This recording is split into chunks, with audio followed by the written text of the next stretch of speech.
Hello everyone, সকলকে আমার YouTube channel knowledge bank টুকেতে স্বাগত।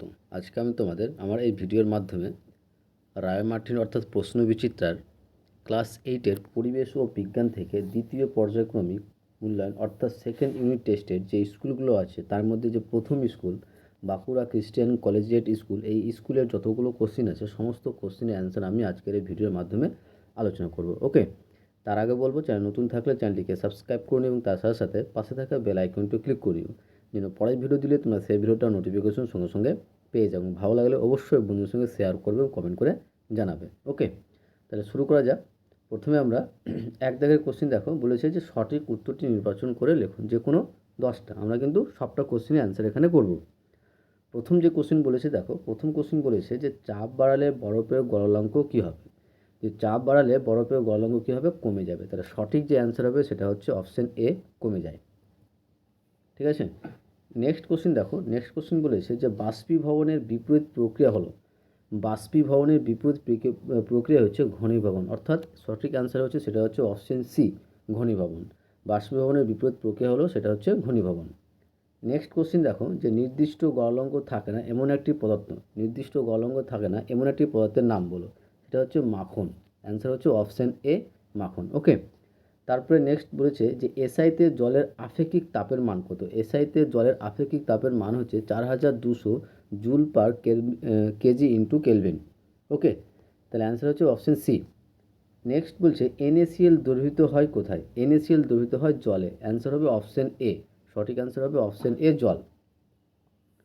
তারপরে 6 নম্বর দেখো, 6 নম্বর বলেছে যে প্রদত্ত কোনটি জারক ও বিজারক উভয় পদার্থ হিসেবে ক্রিয়া করে। নিচের যে অপশনগুলো দেওয়া আছে সেই অপশনগুলোর মধ্যে কোনটি জারক এবং বিজারক উভয় পদার্থ হিসেবে ক্রিয়া করে, সেটা অ্যান্সার হবে SO2, অপশান ডি, SO2।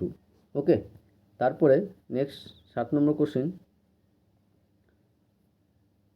7 নম্বর কোশ্চেন বলেছে প্রদত্ত কোনটি তড়িৎ বিশ্লেষণ প্রক্রিয়ার প্রয়োগ নয়। প্রদত্ত কোনটি তড়িৎ বিশ্লেষণ প্রক্রিয়ার প্রয়োগ নয়। সঠিক যেটা অ্যান্সার হবে সেটা হচ্ছে অপশান বি, তড়িৎ পরিবহন। প্রদত্ত কোনটি তড়িৎ বিশ্লেষণ প্রক্রিয়ার প্রয়োগ নয়, সেটা হচ্ছে অপশান বি, তড়িৎ পরিবহন।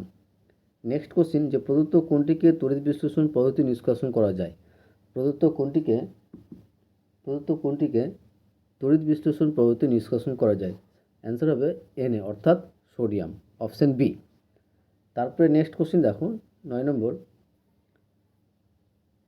কোশ্চিন বলেছে যে কোনো পরমাণুতে প্রোটন ও ইলেকট্রন সংখ্যা সমান না হলে সেই রকম পরমাণুকে কী বলে। কোনো পরমাণুতে যদি প্রোটন ও ইলেকট্রন সংখ্যা সমান না হয় তাহলে সেরকম পরমাণুকে কী বলা হয়, সেরকম পরমাণুকে বলা হবে আয়ন। তাহলে সঠিক যে অ্যান্সার হবে সেটা হচ্ছে অপশান সি, আয়ন। ওকে, তারপরে বলছে আহিত চিরুনি কিছুক্ষণ পরে তার আকর্ষণ ধর্ম হারায়। আহিত চিরুনি কিছুক্ষণ পরে তার আকর্ষণ ধর্ম হারায়, এই ঘটনাকে কী বলা হয়। এই ঘটনাকে বলা হয় তড়িৎক্ষরণ। অ্যান্সার হবে অপশান বি, তড়িৎক্ষরণ। তারপর নেক্সট 11 নম্বর কোশ্চেন বলেছে যে একটি বাগিচা ফসলের উদাহরণ দাও। একটি বাগিচা ফসলের উদাহরণ হচ্ছে রবার।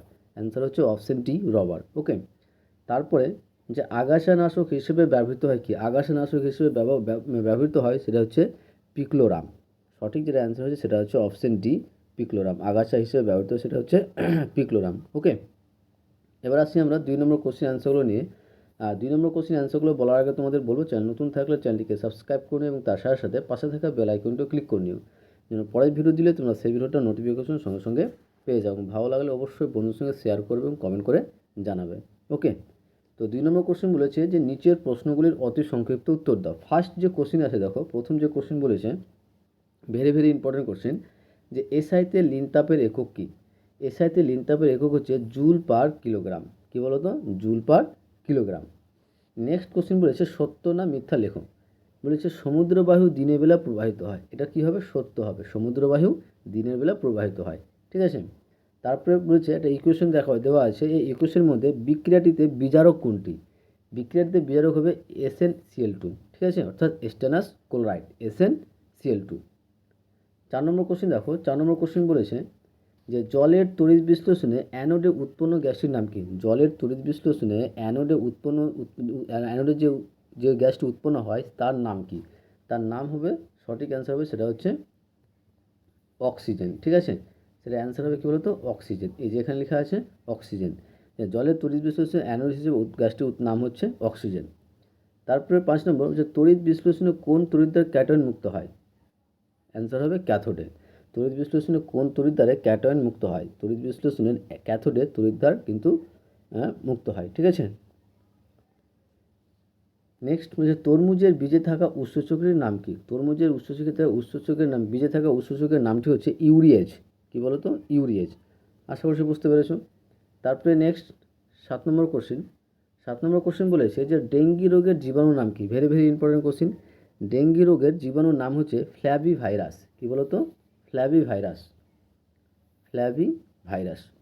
তারপরে 8 নম্বর কোশ্চেন যে রেলগাড়ির যে অংশটি বৈদ্যুতিক তার ছুঁয়ে থাকে তাকে কি বলে? রেলগাড়ির যে অংশটি বৈদ্যুতিক তার ছুঁয়ে থাকে তাকে কি বলে? তাকে বলা হয় প্যান্টোগ্রাফ। সঠিক যে অ্যান্সার হবে সেটা হচ্ছে কি বলো তো? প্যান্টোগ্রাফ। ওকে। তারপরে নেক্সট 9 নম্বর যে জোড়কলম পদ্ধতির যে উন্নত জাতের গাছের শাখা ব্যবহার করা হয় তাকে কি বলা হয়? তাকে বলা হয় সায়ন। ঠিক আছে। জোড়কলম পদ্ধতির যে উন্নত জাতের গাছের শাখা ব্যবহার করা হয় তাকে সায়ন বলা হয়। 10 নম্বর কোশ্চেন যে সবুজ চায়ে থাকা কোন ভিটামিন শরীরের ভিতরে হওয়া রক্তক্ষরণে বাধা দেয়? সবুজ চায়ে থাকা কোন ভিটামিন শরীরের ভিতরে হওয়া রক্তক্ষরণে বাধা দেয়? সঠিক অ্যান্সার যেটা হবে সেটা হচ্ছে ভিটামিন কে। এই গেল আমাদের 1 নম্বর এবং 2 নম্বর সমস্ত কোশ্চেনের অ্যান্সার। 3 দাগের কোশ্চেনগুলো দেখো। 3 দাগের কোশ্চেনের অ্যান্সারগুলো নেওয়ার জন্য তোমাদের বলবো যে এই যে কোশ্চেনগুলো আছে এই কোশ্চেনের অ্যান্সারগুলো আমি পিডিএফ আকারে তোমাদের দিয়ে দেবো। কীভাবে পাবে? যে আমার যে হোয়াটসঅ্যাপ নাম্বার আছে কি বলো তো 8145150355, এই হোয়াটসঅ্যাপ নাম্বারে তোমরা নিজের নাম, স্কুলের নাম, ঠিক আছে, এবং ক্লাসটা লিখবে এবং বলবে তোমার কোন সেটের প্রশ্নবিদ্যার যে কটা সেট আছে সমস্ত সেটের তুমি বলবে যে সেটে তোমার দরকার অ্যান্সারগুলো সেই সেটে আমাকে বলবে। আমি সেই সেটের পিডিএফটা কিন্তু অ্যান্সার সহিত তোমাকে সেই পিডিএফটা দিয়ে দেবো। ঠিক আছে। তো পিডিএফটা নেওয়ার জন্য তোমরা অবশ্যই আমার এই হোয়াটসঅ্যাপ নম্বরে যোগাযোগ করবে। হোয়াটসঅ্যাপ নম্বর হচ্ছে কী বলো তো 8145150357। ওকে। আশা করছি বুঝতে পেরেছো। এইগুলো আমাদের 1 নম্বর সেটের সমস্ত কোশ্চেনের অ্যান্সার। শেষে বলবো তোমাদের চ্যানেল নতুন থাকলে চ্যানেলটিকে সাবস্ক্রাইব করে নিও এবং তার সাথে সাথে পাশে থাকা বেল আইকনটি ক্লিক করে নিও যেন পরের ভিডিও দিলে তোমরা সেই ভিডিওটার নোটিফিকেশন সঙ্গে সঙ্গে পেয়ে যাও। ভালো লাগলে অবশ্যই বন্ধুর সঙ্গে শেয়ার করবে এবং কমেন্ট করে জানাবে। আশা করছি তোমাদের ভিডিওটা ভালো লেগেছে। ওকে, থ্যাংক ইউ ভিডিওটা দেখার জন্য।